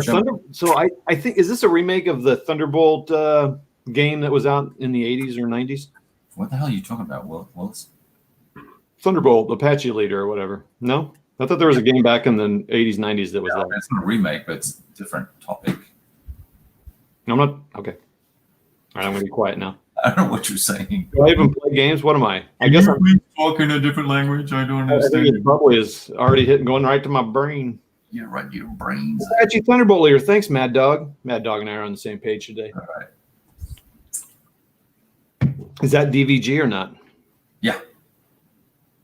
Well, I don't know. It's all Dan. I don't know whether it was published by DVG at that time. Okay. And his Nimitz is not so great. That's what I heard. Oh, Under an Iron Sky is not SCS, Tom. It's a system that's out of print at the moment, but it's really imagining, huh? I thought it was a new game. So SCS is Iron Curtain. Yes. Right? Mm-hmm. Yeah. And this is Under an Iron Sky, Right. and it's a reimagining of the Next War SPI system. Okay. Everyone hold. Uh-oh. Are you going to get some pictures? We're going to see some pictures? Gonna do better than that. What I was saying, Kev, is I thought it was a newer game. You're just saying it is a newer game, but it's sold out. Yeah, 2 print runs. I know that's hard to see, but you know what I'll do? Let's do this. You turn off your screen, unless you don't want to see what's behind you. Yeah, really, it's really messy down here. Okay. How do we do this? Share screen. I don't know anything about this. I mean, it sounds like it's a fairly complex game. Is that accurate or no? Yeah, it's pretty complex. Can you guys see that? Let me see if I can find Zoom.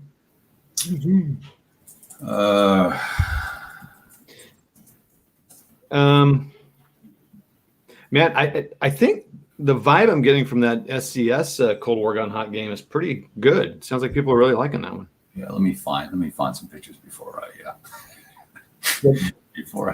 share my screen, so it doesn't take forever. Yeah.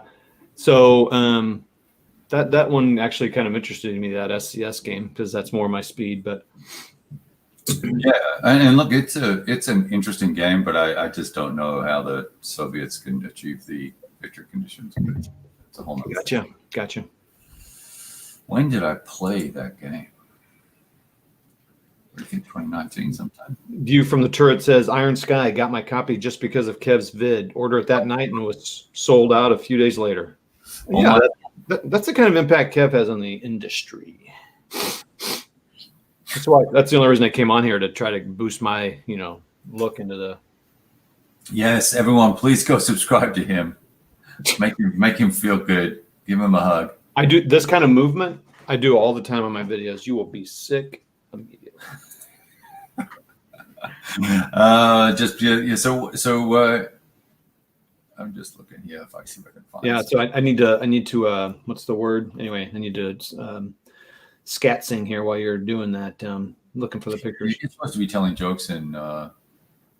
Ooh, Tom is not a fan of SCS at all. He said. Yeah. I'm lackluster on SCS generally speaking. You know what's funny is I kind of got a few of the games in the system because I thought it's my speed, right? I kind of like the simpler game. I've got rid of all of them except for Stalingrad Pocket, which I had a ball playing. Right. Yeah, I enjoyed Stalingrad Pocket actually. So that's the only one I've got. P? I don't know, Brian. Is that why I bounce around? Yeah, I've done that my whole life. Yeah. View from the turret says they charged him more for the game when I mentioned Kev, but oh well. No doubt about that. Yeah. Matt Farrand up here says, how is your Great Battles American Civil War learning going? Is that to you, Kev? I'm not learning that. Yeah. We're struggling with the command rules at the moment, to be fair, but I think that we're making progress. Next Monday night we'll be online playing. We haven't had a session in 2 or 3 weeks, so we both boned up on the rules, and then I canceled 1 week and he canceled the next. So unfortunately we haven't got a lot of game time on it. That's that Death Valley system that I was showing earlier. Yeah, they were selling. They had a big sale. That's GMT, right? Great. Yeah. So MMP had that sale, and Line of Battle was on sale there to take Washington Zombie box, and and I thought, like, you know what? Because Nick does such a good job of selling it, in my opinion. I was like, oh yeah, but I just no. American Civil War. I always get. I always get a game, kind of start playing it, and I'm like, I'm bored. Yeah, I just don't know what it is. I enjoy the campaigns sort of scale, so that great campaigns of the American Civil War is pretty interesting to me, but not so much solo. So here we go. I think that's a lot of my thing. I always put that caveat when I talk about a game, because some games just don't. The experience isn't the same, when it's solo. Like that, in my opinion. And usually more complex games, I think, are better with more people. I'm like, whoa, man. Yeah, how's that? Oh, here we go. Is that better? Oh, that's beautiful. So this is under an Iron Sky. There's Frankfurt there, underneath all the green units. It's kind of interesting map. There's one of the guys from the con. I rolled an 18 on a die roll there, which was awesome. Are those nuclear drops or what? Yep, nuke drops. Yep. So someone compared this, I think, to DAC complexity, or that I might have been misreading the comment. So I don't know. It's probably OCS level of detail, but there's some fiddly bits with the air war. And flak is really, really deadly in this game. Oh wow! Okay. Gorgeous maps, gorgeous counters.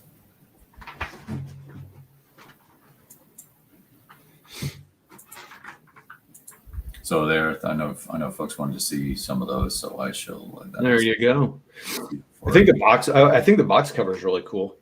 If that means anything. Oh, I kind of like that map. That's neat. Yeah. Yeah, it's a laminated map too. It's got a covering on it that while it doesn't fold super well, it's waterproof basically. So that's interesting. And that comes that way. It's not a special order or anything? Yeah, it comes that way. Yeah. Huh. Special forces and helo inserts and all sorts of fun bits and a real bad out of focus picture. What does each piece represent? These are groups of aircraft, so I don't know exactly how many. I could tell you if I looked up the rules, but sure. But some squadrons, number of squadrons. If Fabrizio's still here, he can probably jump in and say something. This is your air superiority, so you can only have between 1 and 2 or 3 air superiority areas, and so it's a sort of bit of a hidden thing here where you go, okay, I'm gonna I'm going to put a token down here, and you might put multiple tokens down, but you're really only putting aircraft in some or none of them to try and gain local superiority, and you gain superiority over like a 18. See these white lines? That's a really out of focus shot. See these white lines that kind of make mega hexes? Yep.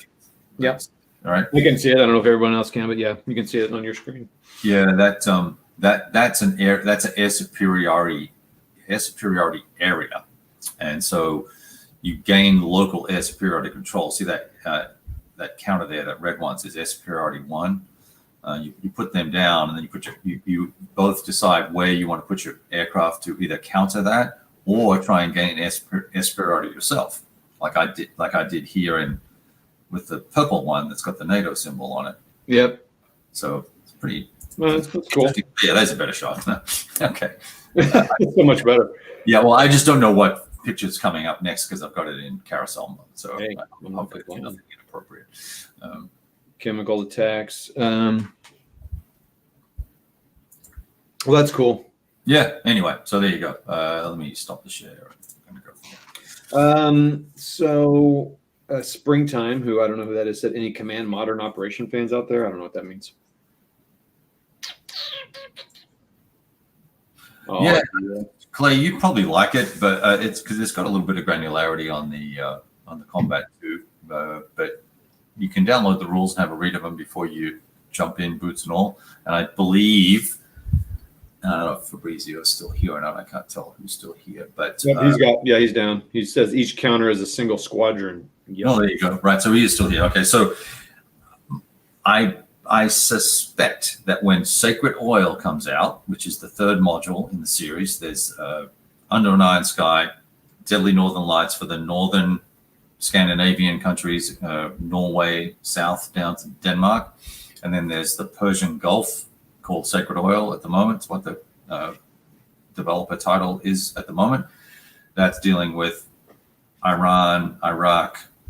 During the Iran-Iraq War, Soviets invade Afghanistan and invade Iraq, and then there's obviously Diego Garcia and the forces and naval units and all sorts of fun stuff. So cool. It's going to be awesome. So my point about that was that when that comes out, I think there might be a reprint of all three, but I might be spilling milk there and letting things out that weren't supposed to be told. No problem. Yeah. Yeah. All right. There we go. Mitch Land needs to do SBI Next War edition. Yeah, Mitch Land does. Yeah. He's current or near future conflicts, right? So anyway, this that box. I'm going to put this somewhere out of the way. Big box. Yeah. Yeah. It's good because you can fit a bunch of counter trays in there, but it does take up a lot of space. And there we go. There's the validation that there will be a reprint for all three modules, which is going to set you back a pretty penny, but you will get more maps than you can handle. Can you combine them, or is that not really designed? You can combine the northern two, and I imagine while there wouldn't be a physical geographic link between the southern section and the European section, there are I imagine there'll be linking rules to do a mega campaign. Kind of like Next War. I think Next War did that too, right? Yeah, right. So they did it with their three modules, and kind of like the GW Third World War set of 4 games that were linked but not geographically. I think that's a good way to do it. That way your maps are more in control, and that's honestly how it really goes anyway, right? There's very regionalized actions going on, impacting the other ones, but you don't need 5,500 miles in between them. Come on down, Manitoba. Manitoba way. He's got to have snow already. I talked to a woman from Toronto yesterday, and she was like, well, we got a dusting, and then it was all gone. And she was actually outside. They were golfing like 2 days ago or something. So, wow. Yeah. Well, that's interesting. Okay, because I know in Wyoming, where my new company's headquartered, they've got a bunch of snow. So yeah. We're in driveways and doing stuff. Here's an interesting comment. So SCS. So I only played the Iron Curtain 46 scenario. I think my biggest issue with that game overall is the supply. Is it different than normal SCS games? No, not really. I mean, it's the same rules, same base rules, and then there's some modifications for how the air war works and the run up to the war and nukes and stuff like that. But other than that, but there's no supply rules. It's assumed that the Soviets are in supply for 30 days, so that's the duration of the war. Oh, okay. So if you go all out as the Soviets and push everything to the front and focus on a point, and you leave Berlin open, or you leave the border of Czechoslovakia open, or whatever, you can waltz West German or Austrian units across the map and capture Berlin. And not that it matters, right? Because that's not the victory conditions, but it's totally odd to me. Yeah. Anyway, so, they've got 4 scenarios. It's interesting to see the armies set up and see how different they are. Ooh. That's cool. Very nice. Okay, so that'll be fun. Anyway, so there we go. What else? Well, let's see here. What are your plans for the American holiday of Thanksgiving? You got any game time planned, or is it going to be all family time, or what's going on? It's pretty locked down for family time, generally speaking. I am going to try and get some face-to-face time with the buddy. Although we've got a surge here, and his wife is super strict with him about the COVID stuff. So whereas we're not as much at the moment. We've been more strict, just all of us. I have been kind of with it, so I understand. Like my son had 4 friends over last night, right? So they all slept over and shared rooms and stuff, and hung out together. We're not restricting that type of activity as long as we all know that everyone in that circle is being careful, right? Yep. And we're keeping him, obviously, he's going to school, so we're keeping him away from at-risk older folks in our family. Yeah. Well, Fango, I'm glad you recovered, and I know Tom has recovered from his bout with it. So hopefully, there's no long-term effects for you guys. And Yep.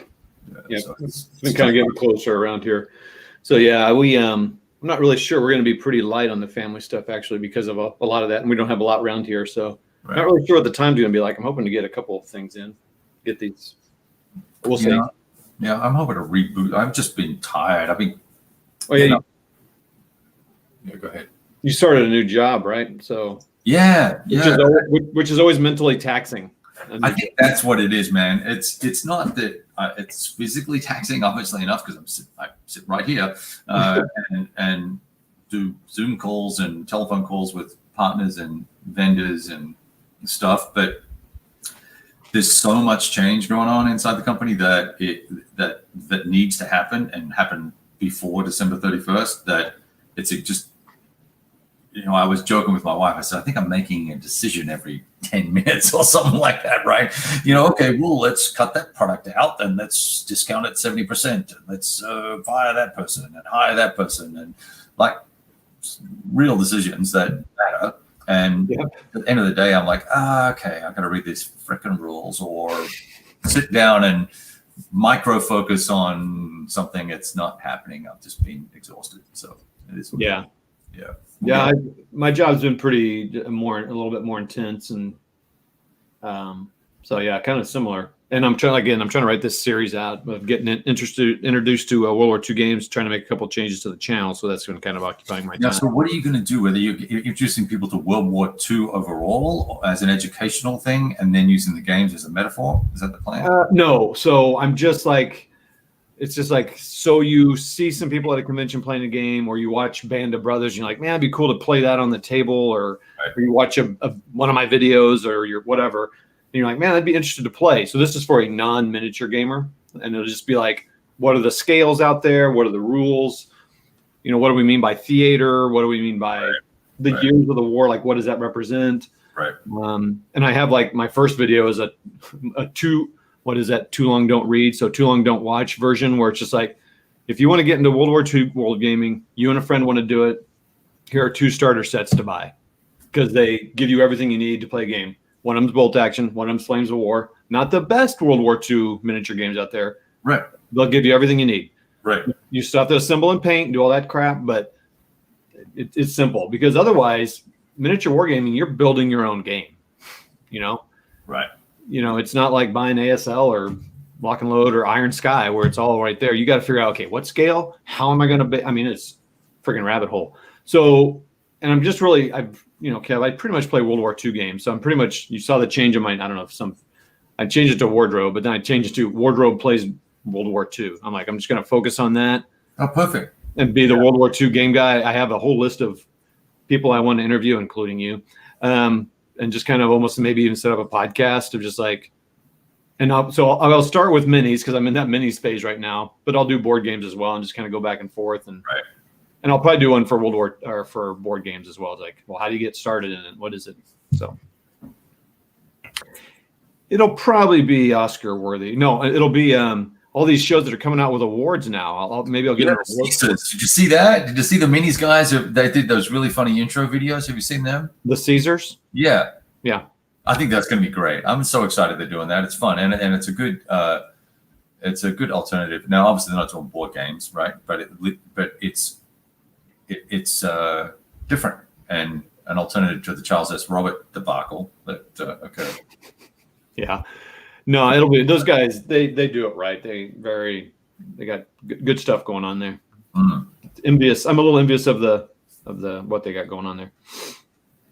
Well, they have real production values and a team. Well, I just mean that they seem like they have I don't care, but it seems like they just have a good group, you know, Right. and that they got that cool building, and this is what you and I have talked about this ages ago. And I tell people in videos, like, do not ever compare yourself to Kev Sharp or Todd Reed, because you don't know our situations or those guys who, the guy's like a real estate guy. So he's got access to stuff, and, it's not, you just have to be careful.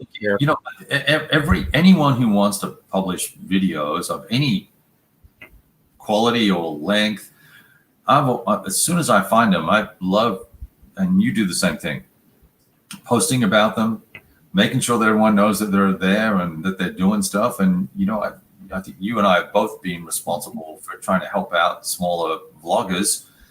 Oh, yeah. Get their next 100 or 200 subscribers and get a little bit of a following and get some notice, which gives them some excitement about trying to do more, which is cool. We need more of that. And it's not like it's a freaking monopoly on content. Everyone should just do what they want, right? Same with starting a blog or writing AARs or anything like that. It's great. It's great to see, especially younger folks doing stuff, right? So yeah, grumpy old jerks like me.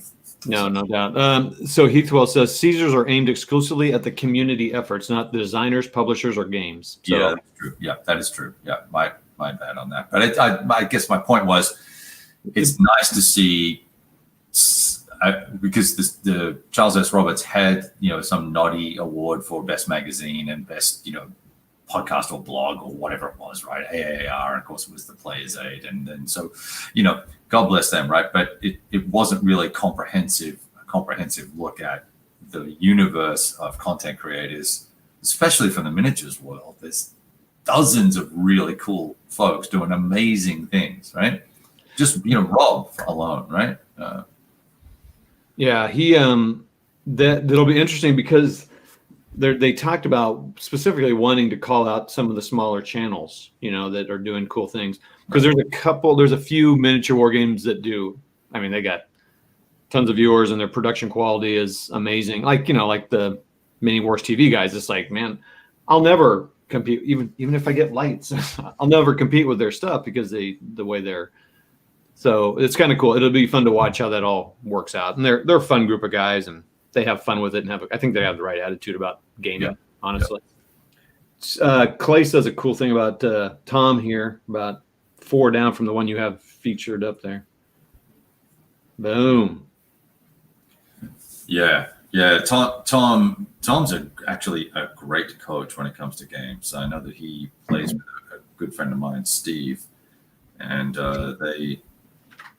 they'll learn a game together, and then I'll play with Steve.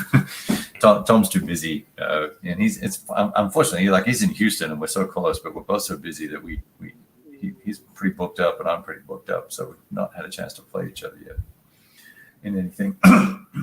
But I would love to learn golf at some point. I think I'm not sure. It's the reason I even bought them, but then immediately sold them, like I did my boat. Is that there's a lot of cool detail to them and just fun stuff. And I think the maps kind of are reminiscent of the way they look of the World War II maps, actually. Right. I mean, not perfectly, but they're pretty cool. And just to add, you don't have to put this one up there. Fenga Wolf, I have played Nuts before a million years ago, and I sold them or gave them away to somebody, but just because it wasn't my deal, but they're a fun system. So Nuts are cool, especially solo play. Pretty cool. Well, dude, I can't believe we've been sitting here shooting this shit for an hour and 45 minutes. Oh, geesh. Wow. Okay. And you were on the last podcast with Jester and Rough Swordsman, right? No, I just was commenting on it, giving them a hard time. Yeah.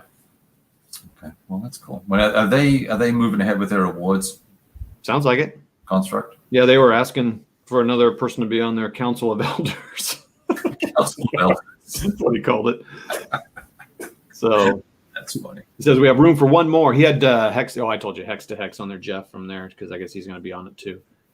Jeff is the guy that started the YouTube podcast, right? That Jeff. No, this is Hex to Hex. He did just start, but he's just doing vlogs of games.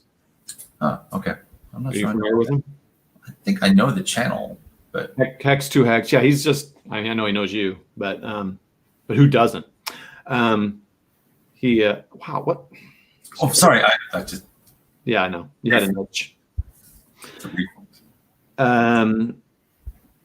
So, I mean, Tom, Mad Dog's asking the questions about Goss. Tom can answer this question, but everything I've heard, and I think Clay would say the same thing, Hurtgen is the best game to start with because it's, I think, one of the most playable, one of the best ones to get into for Goss, I think. Right. And I think you need to make sure, though, that you get the errata counters from Decision Games in the box. So you make sure that whoever you buy it off, if you buy it secondhand, that they're included in the game. You know what, Kevin Roach, this is a great question because oops, I missed it. There's a smaller game. I can't remember it. It's not Lucky Forward because that's a big one. There's a smaller one that they're using as a training game. And I can't remember what it's called now. Is it out? Yeah, I thought it was out. I've seen it play tested, and of course, one of the guys that's a super fan was going, "Oh, it's amazing!" And then, of course, a few other people played it, and they're like, "Yeah." Tom, what's the name of the trainer game? It's a one mapper. It's tiny. It's literally this big, and it's a Goss game. It's a cut down version. It's only like 30 pages of rules instead of 70. So that was a joke. But anyway, there's that. So yeah, I thought I'd heard about that too, Kev, but I'm not sure it's out yet. Okay, jolly good then. Well, I'm wrong, but have a look for that. I was going to say, if you're going to get into the system, that's what you need. Yep, Tom answered your question. Yep. It's going to be a magazine game. There we go. And yep, the next Goss game will be Market Garden. How much of that is covered, Tom? The whole thing, or from what Joe's Bridge to Arnhem, Oosterbeek?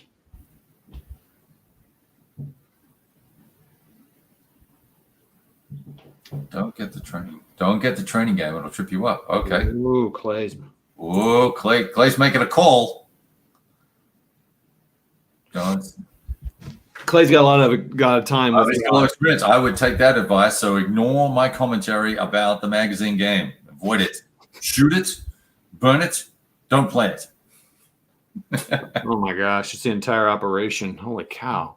How many maps is that going to be? How big is that? Right. dude. How many miles was that? Is that 60 miles? I think. Yeah. Holy mackerel! What the hex is one click a hex?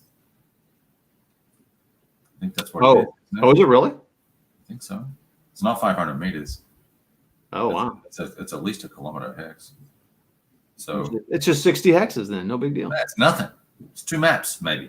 Come on, bro. Come on. Yeah. Well, that'll be fun to watch people play that. Yeah, I watched a combat go down. I recorded it on video, and they were walking through the combat, so it wasn't like too. Well, actually, it was. They were playing, and they gave me color commentary along the way, but it took them 8 minutes to do it to do one combat. So that's a lot of time. I'm sure it goes faster when you play solo, though. So. Oh, I'm sure. All right. Well, dude, I might head out. What else? You got anything? Got anything exciting? Rogue Man? Well, I got this miniature game I'm going to try sometime. What is that? Fireball Forward. Fireball Forward. It's an old one. Came out like 8 years ago. You see nothing about it out there. What is that? I'm not sure yet. It seemed they're one of those publishers that actually made their own videos, which were decent. And I thought, well, that looks pretty cool. I remember seeing it 8 years ago. I'm like, no, I'm not interested. And I saw it this time. I'm like, yeah. So I bought the rules. I think maybe part of it is that there's a lot of hidden information, so you kind of need an umpire. So that could be a little limiting. But you know us. Who knows? I don't know. We'll see. That'll come later. Have you seen those terrain manufacturers that the terrain comes in a book? Yeah, I saw that. You open it up and it pops up a building and you're like, boom, let's go. For role playing. How? Oh, well, no, I mean, you can do it with regular minis. Why wouldn't you do it with your little World War II guys? Well, first of all, I'd appreciate if you wouldn't call them my little World War II guys. They're little. They are fine replica figurines representing souls, Kev. Anyway, yes, you could use it for that. They're probably 28 mil scale, I'm guessing. They're typically medieval type buildings, so they're more for role. But you could use it for skirmish level games. Hey, did you know that World War II a lot of it was fought in Europe, and it has medieval buildings? I don't know what you're talking about. Yeah, right. Hopefully Todd sees this. He'll appreciate it. Now, the maps, the books that Kev's talking about, I thought it was very cool, though. Seriously, that is pretty awesome. I assume the boards are 1 by 1. I don't know. But, well, Mad Dog, you'd think I'd appreciate it, but I'm kind of a snob. So, no, 28 mil is not little. I got some here, I already said. You guys get defensive over your toy soldiers. We do, don't we? It's a lot of work. Oh yeah, that's good lighting right there. How's that? Yeah, that's perfect. Good. I'll tell you one thing. I've avoided 28 mil, but someone sent me the Band of Brothers starter set for this series I'm doing. I asked, and they. What is the Band of Brothers starter set? What are you talking about? Oh, Band of Brothers. I thought you said Vander Brothers. I was like, who are the Vander Brothers? Yeah, it's a band, new band out. But so they sent me, because I was like, because you have to glue the legs on, the arms, sometimes the guns, and the heads. Are you? No, here, I'll show you the sprue. No, I don't. I don't want to see that. Yeah, you do. Come on, man. Oh my God. Chill out. Oh wow. Heads. And so everyone's going to be unique then. That's cool. That is cool. And I got to tell you, so I'm always avoiding because, man, I don't want to paint. I've said this many times. I would pay someone to paint on my armies, build my terrain if I had the money to do that. But I would. I'm enjoying building them. They're not as bad as I thought. I mean, there's some fiddliness with it, but I'm kind of enjoying the journey type of thing, right? Because I'm pretty zen nowadays, man. I had a sabbatical this year, so I got pretty cool. So it's been actually enjoyable building them. I don't know if I want to build many armies this way, and they're really pretty good. Now, I haven't painted them yet, but I'm sure they'll paint up well. And the cool thing is the detail on them is kind of fun, right? Sorry. Yeah, I can't really see, but yeah. Well, that's good. The reason people But, dude, how many hours? So how many hours is it going to take you to put all those soldiers together? Hey, man, guess what I'm doing for my series? I'm keeping track of the time. So okay, so that's going to be interesting. I want to see that. And so can you leave them all on the sprue? So like put masking tape over the heads and then just spray paint the bodies all one color as a base coat and then do touch-ups? Like, can you cheat like that? Oh, 100%. Yeah, actually. So what I'm doing here is I'm going to build them all out and then paint them because I'm going to play a game. This is like blasphemy. So Paithwell and whoever else just turn it off. I'm going to play them unpainted because my whole goal is to say, here's how long it took me to build them. Now play a game. I don't care if it's painted or not, just in your house with your buddy, play a game. And then I'll do a small scenario with none painted, and then I'll paint them. But yes, in this case, Kev, I think it would be smarter to paint them on the sprue, but most people don't. Really? But I can't, especially after you put them together. I mean, you put the guy's arms up with his binoculars, like I can't reach his face now because it's blocked by the. Right. So most people don't. But you could do that. You could I wouldn't even cover their face, Kev. Just do the whole thing, and then you can just paint their face, right? Yeah, just go bloop, bloop, bloop. I mean, even though they're 28 mil, they're still very small, and you're not going to see Right. Yeah, I was just curious about that because I had I've got a Leopard 2 tank model. It's 1/72 scale or something like that, and I was looking at all the painting instructions. I'm like, screw that. I got this spray can. I don't have a spray gun or anything like that. It's got that spray paint. I just sprayed the whole set one color, and then that was a base coat, and then I did a sort of got some paper and tore holes in it, and then did another color camo over bits and pieces, right? And then painted all the wheels black and did all that sort of shit, all that sort of stuff, and then with the wheels, whatever, all the spokes for the and the sprockets and dockets and all that. Yeah, and then just painted them all the right color, and then. Now it's sitting in a box waiting to be put together, which will never happen, but that is what it is. Hey, Tom says thanks. Passed the time in the hospital, so he's still there, man. Yeah. Okay, that's interesting. Yeah, I said farewell to him, but he was pretty sick because he thought he had it, didn't want to go to the doctor, or thought maybe he didn't have it, and then missed the window to take the remdesivir and all that sort of stuff, and so he got it. Really sick. He had the tube intubated. Oh, yikes. So now we got a little bit of a mini chat going here. Yeah. No, now your little mini gamers have all come out like, oh, let's talk minis. So you want to paint it as a 32 mil brush. Badgers are. Yeah. So someone talks about a rattle can. That's right. Rattle can to spray those minis up. Oh my gosh, you guys are great. It's a whole other world, isn't it? Mad Dog's right. Ask me how many times I've had to get down on my hands and knees to find a head that fell on the floor. Yeah. I've already done that. So everybody, the scale is 156, but it's 28 mil. So each figure is 28 millimeters tall. That's a 6-foot man, whatever. That's the standard for bolt action, chain of command, and others. Yeah, it's weird. I don't know why they chose 156 because there were already 148th models out there and 172nd. So they chose 156. I don't know, to have their own thing, I guess. Who knows? Yeah. And I talk about it in this my upcoming video series. But so I normally play 15 mil. And you usually don't have to put the figures together, but you can buy 28 mil where they're all metal and you don't have to assemble them. But a lot of those it's very funny, Kev, having flexible heads to put on is a very big deal for people. Right. Want them to look a certain direction. And and there can be different, and they'll have a hat or not a hat or whatever. You do casualties. You go, oh, look, his head was blown off. Oh, I know. People like painting those up too. Funny. Smaller the figure, they're easier to paint. Yes. There they go. It's just going there we go, boys. Yeah, okay. Well, look, gotta go. Love it. Hey, man. Yeah, sorry. It's funny you talk about finding heads on the floor, right? Yep. Every time I pack a game up, once I go, oh, okay, all done. That's awesome. I stand up and I look around. I find one counter. Yep. Same here. Same here. The thing. Sometimes I'll just forget to put the map in the box. I'm just kidding. Mad Dog, I am with you 100%. That is me. Common denominator is I suck with all of them. Yep. Amen, brother.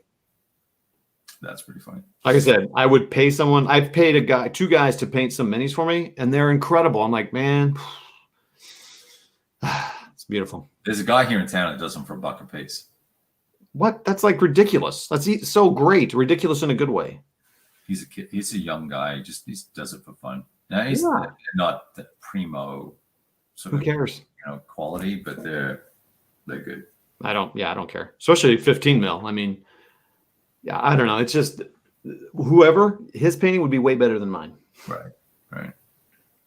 So, never mind. So anyway, that's kind of what I'm working on, that series and Fireball Forward. I don't know when I'll get to these board games. I want to finish this series first, get it off my mind. When I get a project on, it kind of weighs there. I got to finish it.